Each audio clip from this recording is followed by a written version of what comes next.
हिंदी का पेपर जितना बताया गया सब आया है? आया कि नहीं आया?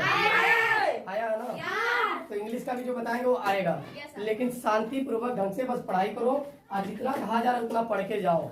अब ये भी नहीं है कि हम बता देंगे तो आएगा पेपर में, बट आप कॉपी पे लिख पाओगे या नहीं वो तय आप करोगे।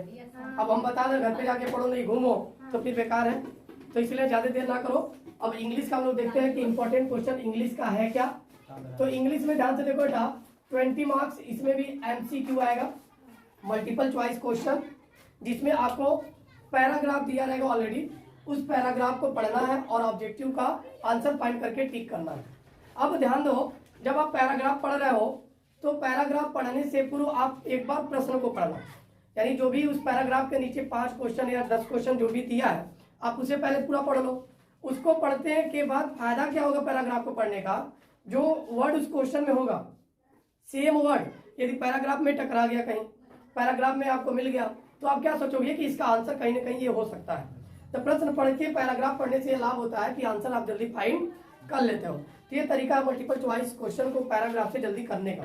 तो प्रश्न पढ़ो और प्रश्न के बाद पैराग्राफ, ऐसा सभी लोग करेंगे ना? यस, तो करना भी है यही। अब एक चीज ध्यान दो बेटा, जो क्वेश्चन नंबर 1 जहां तक पेपर पैटर्न का मॉडल है उसमें आपको एक लेटर लिखने को आएगा जो 4 अंकों का होगा। कितने का होगा? 4 अंक। अब 4 अंक के लेटर में मैंने बताया था महत्वपूर्ण रूप से 2 लेटर है। एक, किसी फ्रेंड को इनवाइट करना, चाहे वो आपका बर्थडे पार्टी हो सकता है या किसी का मैरिज हो सकता है आपके घर में, यानी मैरिज पार्टी हो सकता है। दूसरा लेटर बताया गया था कि यानी मैरिज अटेंड करने के लिए और बर्थडे पार्टी, ये 2 लेटर हो गया अलग अलग, ये दोनों। और एक और आप लेटर तैयार करेंगे फीस कंसेशन का, जो आप एप्लीकेशन जिसको बोलते हैं, लेटर एंड एप्लीकेशन में से कोई एक ही लिखना है आपको। अब लेटर में भी 4 अंक और एप्लीकेशन में भी 4 अंक आएगा, लेकिन अथवा करके आएगा। तो 2 लेटर ही पढ़ लेते हो तो एप्लीकेशन पढ़ने की आवश्यकता नहीं है। लेकिन बाई चांस ऐसा भी होता है कि जो 2 लेटर बताया जा रहा है उसमें से ना पूछ के कुछ और पूछ ले, तो एप्लीकेशन में ये 100% श्योर है जो आपके एग्जाम में आएगा, ये है कि write an application to the principal of your college or school. तो आप अभी स्कूल में हो तो आप स्कूल के लिए लिखोगे requesting him to grant you full fee concession, your do not write your name और रोल नंबर। यानी आप लेटर लिखोगे लेकिन उस पर आप अपना नाम कभी नहीं लिखते हो। लेटर और एप्लीकेशन के पैटर्न में इस समय थोड़ा सा चेंजिंग हुआ बेटा। पहले हम लोग जब यहाँ लिखते थे एड्रेस डालते थे किसी का, और एड्रेस डालने के बाद हम पूरा डेट और डाल जब देते थे यहाँ पे लिखते थे माय डियर, तो माय डियर फ्रेंड यहाँ लिखने के बाद हम लाइन गैप करके लिखते थे। बट इस बार का जो पेपर पैटर्न है, मतलब जो नई शिक्षा नीति के अनुसार लेटर एंड एप्लीकेशन लिखने को आ रहा है विगत 2-3 वर्षों से, वह अगर आपने ए यहाँ से शुरू किया तो आप किसी भी पैरा को स्टार्ट करो, चाहे भले आप टू द प्रिंसिपल ही क्यों नहीं लिख रहे हो, डियर टीचर क्यों नहीं लिख रहे हो, या योर ओबीडेंटली क्यों नहीं लिख रहे हो, आप वो टोटल इसी पॉइंट से स्टार्टअप करोगे। समझ में आ रहा है बात? Yes sir. पैरा आपका कहीं भी इंड हो, पैरा यहाँ इंड हुआ, आपने पूरा लिखा यहाँ इंड हुआ, लेकिन फिर क्या करोगे, स्टार्टअप करना है तो यहीं से करोगे। यानी ये जो पॉइंट है आप चाहो तो इसको पेंसिल से ऐसे लाइनिंग कर सकते हो, लिखने के बाद उसे इरेज कर सकते हो। आपका पॉइंट इधर का उधर नहीं होना चाहिए। जैसे मैं पूरा लेटर लिख के एक यहाँ पे दे दूंगा और आप घर पे जाना तो उसका स्क्रीनशॉट लेके कर लेना, क्योंकि इतने कम समय में पुनः लिखवाना समय ज्यादा लग सकता है। कोई डाउट? लिख लोगे ना लेटर? Yes sir. अब ध्यान दो बेटा, लेटर हो गया और एप्लीकेशन हो गया, दोनों में से आपको एक लिखना है, या तो एप्लीकेशन तैयार करना या तो लेटर। तो मैं एक एप्लीकेशन और एक लेटर दे दूंगा गैप करके, स्क्रीनशॉट लेकर अपना कर लेना। फिर उसके बाद ध्यान दो बेटा, जो दूसरा क्वेश्चन आता है, क्वेश्चन नंबर 2, ये 6 अंकों का आएगा। कितने अंकों का आएगा? 6 अंकों। डिस्क्रिप्टिव पैराग्राफ या रिपोर्ट या आर्टिकल। अब डिस्क्रिप्टिव पैराग्राफ क्या होता है बेटा, आपको प्रश्न में ही एक पैराग्राफ दे देगा और उस प्रश्न में थोड़ी बहुत बातें लिख देगा। अब उसके अकॉर्डिंग कुछ हेडिंग दिया रहेगा, आपको उसे कंप्लीट करना है। लेकिन इसमें भी महत्वपूर्ण रूप से क्या पढ़ लेना,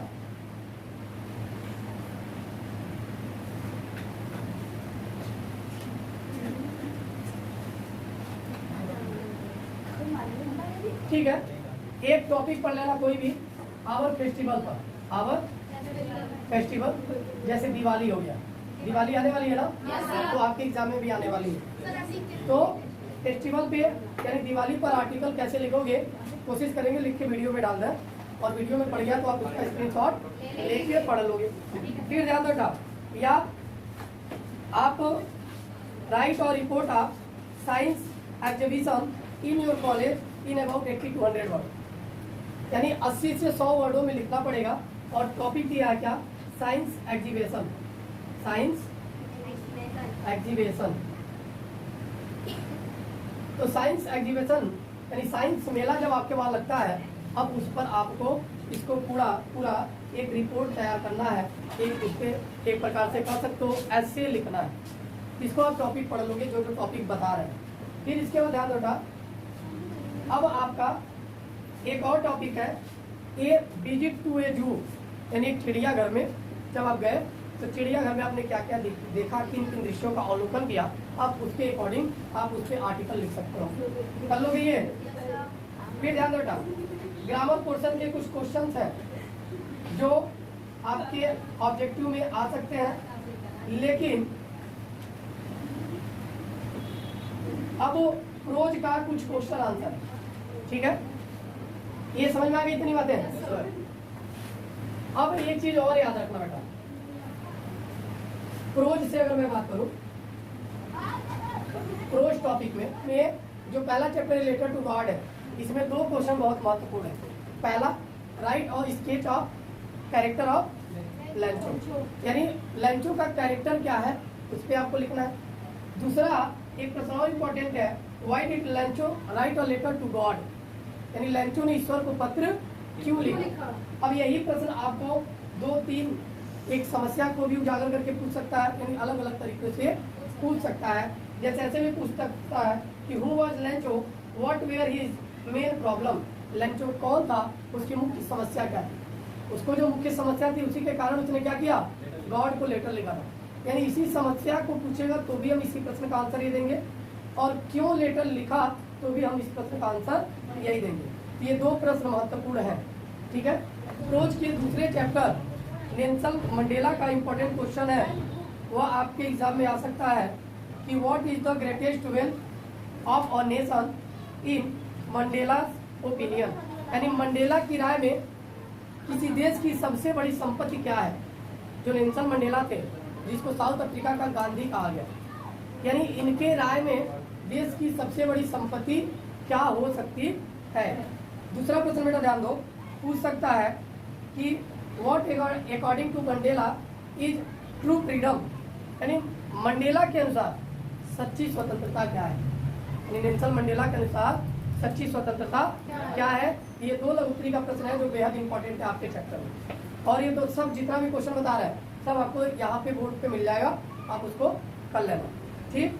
मैं टिक लगा दे रहा हूँ ताकि वो क्वेश्चन आपको पुनः बता पाऊंगा, अथवा करके भी वो प्रश्न जैसे पूछेगा वो भी बता दिया जाएगा, ठीक है। फिर ध्यान दो बेटा, तीसरा चैप्टर में आओ, from the diary of Anne Frank, ये आ सकता है टॉपिक, यानी ये टॉपिक इंपॉर्टेंट है चैप्टर, और इसमें से एनी फ्रैंक का आप कैरेक्टर स्केच जरूर पढ़ लेना। जैसे यानी चैप्टर नेम है कि from the diary of Anne Frank, यानी एनी फ्रैंक की एक डायरी थी, उस पर एक पूरी स्टोरी लिखी गई है।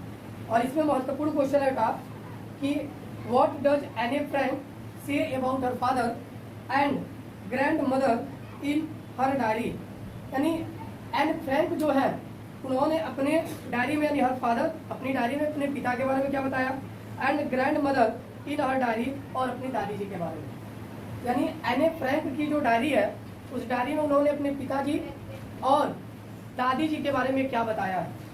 क्वेश्चन समझ में आ रहा है कि बस हम बोले जा रहे हैं, आ रहा है। तुम लोग लग रहा परीक्षा देकर इतना थक गया बस अब आज के बाद कोई जिंदगी में पढ़ने को ना कर, तो कुछ बोलिए ना तुम लोग, जितना क्वेश्चन बता रहे हैं इतना, अब ये तुम लोग सारे बोलोगे बस वीडियो मिलेगा उसी से हम स्क्रीनशॉट लेंगे पढ़ेंगे, ऐसा आपको नहीं करना है।